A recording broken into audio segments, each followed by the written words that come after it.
accidente na de Belmer, que avião tipo Boeing 747, alanta hopi pergunta riba seguridade de avião. Alex Alberto ta amplia.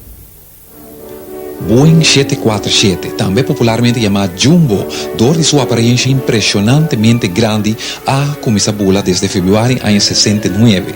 Esta, algum luna promete o histórico 30 de maio.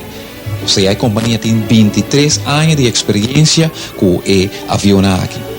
No momento que o avião aqui despegar full cargado, pesa por lo menos 378 mil quilos e é por uma distância de por lo menos 10.200 quilômetros. Ribe foto aqui, televidentes por weta 747 de El Al, idêntico com esse que cai na Belmer Meer. El Al te promete companhia de Medio Oriente que compra esse tipo de avião aqui, não tem por lo menos 7 de não. Nos lo no por la que dejase un remarquito tocante un comentario radial local transmitía ayer merdia en cual estaba aparentar que la compañía fabricante lo mister estaba con el sistema de colocar el motor lo estaba deficiente y que ta 2 semanas numa esta saca una notificación para check e parte aquí. Un comentario así lo por espanta hopiendo y pone que oranta bia nan lo hace sumamente asustado sin nodi.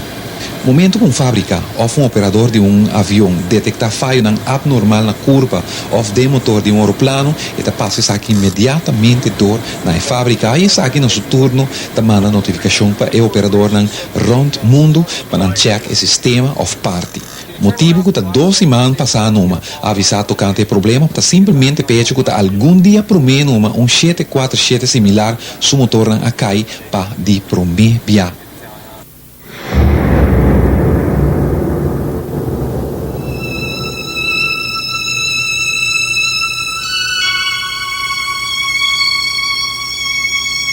Tocante causa de desgraça, Mr. Bisa, o inspector de aviação holandês está duim para se não por logra algum dado fora de black box, já que essa aqui estava mal destruído, mientras que o voice recorder mesmo não arranha ainda. Apesar que 2 motor quita cai fora de mesmo ela, avião por logra barra, basta que o piloto não por controle no tempo, já que essa aqui está simular constantemente em simulador de voo. Pero desafortunadamente, piloto de El Al já domingo à noite, para ou outro motivo, não a logra essa aqui. Para Telenotícia, informava Alex Alberto.